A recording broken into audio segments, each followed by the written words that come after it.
Let us hear the conclusion of the whole matter. Fear God, keep His commandments, for this is the whole duty of man. Amen. It's Ben Yehuda, man. High levels, bro, high as could be. Word to Ras Tafari, there's a holler in me. Every morning when I wake up, spend time on my knees. No sneezing necessary, the blessings received. Who lesser than me? Not a soul. We all got it and passed on it like common codes. I got tired of blowing it like a snotty nose. When will He return? Nobody knows. So I plant my seeds daily and water the field. There's a lot of people out here ignoring He real. Putting money before Him wasn't part of the deal. So I was being popular for a part of His meal. Feed me, Ezekiel, no Elliot. Heaven sent in the world full of these Hellenists. These Greek lovers, these genociders, these terrorists. The book's burning, give us another Exodus. I wanna see my people prosper. You know, we have ones that's Ras Tafari, live in the city, Kingston City, Manhattan, Yeah. like you know. We live amongst our universal brothers and sisters, and Rastafari is for each and every one. So it's not this weird thing where you have to live in the forest, no. But you have ones that live in the forest, and they hold an order for the ones like I who can come in now and hold our meds and come to these places and remove ourselves from that type of way and still come find our brothers in the midst of the jungle as well as in the city. Exactly. So it's a brotherhood throughout universe. Yeah, iPhones included, cameras included, cars included, planes, everything, palace, huts, rivers, ocean, the whole thing, huh? And the thing about it too as well is that Rastafari is not a cult, yes? No. So we're not looking for more followers to say, hey, everyone have to come and be Rastafari. No, we're looking at people and their heart. We are all about love. All right, and so catching up on U.S.-China trade talks.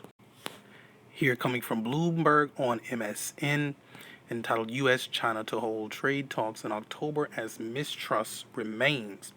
Just over a few hours ago today, here by one Josh Wingrove, Miohan, and Sean Dunnan.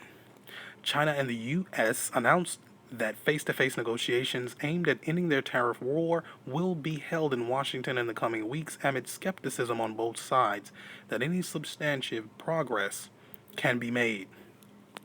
Chinese Vice Premier Liu He agreed to a visit in early October during a telephone call on Thursday morning Beijing time with U.S. Treasury Secretary Steven Mnuchin and U.S. Trade Representative Robert Lighthizer, according to a statement from China's Ministry of Commerce.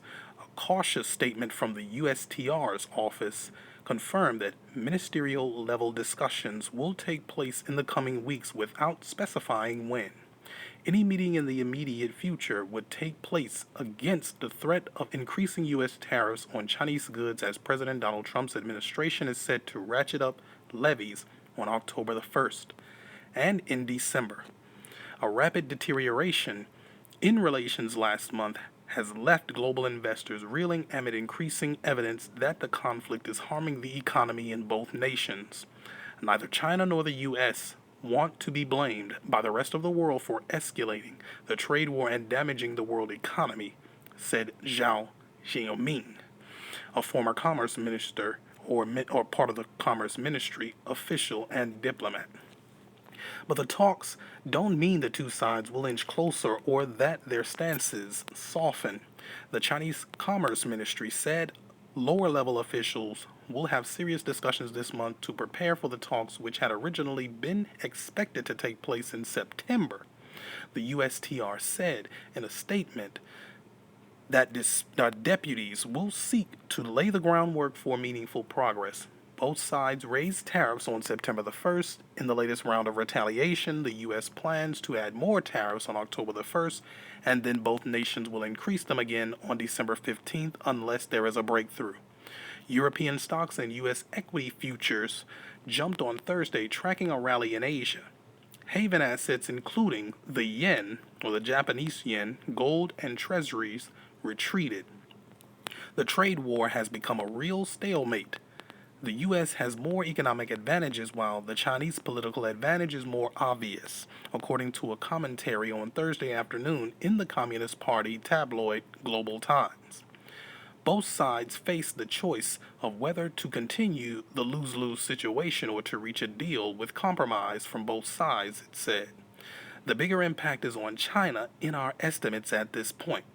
The International Monetary Fund, or the IMF, chief economist Geeta Gopinath told Bloomberg Television, referring to the tariffs, if these tensions continue and global growth were to, say, slow even at a faster pace than we think, then that could change financial market sentiment. That could change business confidence, and that can slow down the global economy. The IMF estimates that the current and upcoming tariffs will shave about 0.8% off global gross domestic product growth in 2020. Gopinath said, with the fund forecasting a 3.5% expansion next year. Commerce Minister Zhong Shan, People's Bank of China Governor Yi Gang, and Nin Jinji, the deputy head of the Economic Planning Commission, were also on the call, according to the Commerce Ministry statement. The two sides had a good phone call and will try to make real progress, a spokesman told reporters later on Thursday in Beijing. Some within the Trump administration are skeptical that China is willing to make the sort of broad commitment to reforms sought by the U.S. that caused a breakdown in talks in May, according to people familiar with the officials' thinking.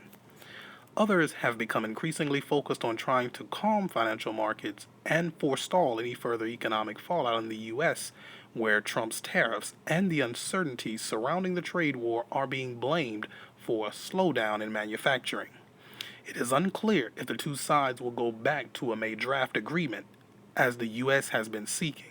Officials have struggled to agree on when to hold talks and what to discuss since their last meeting in Shanghai in July.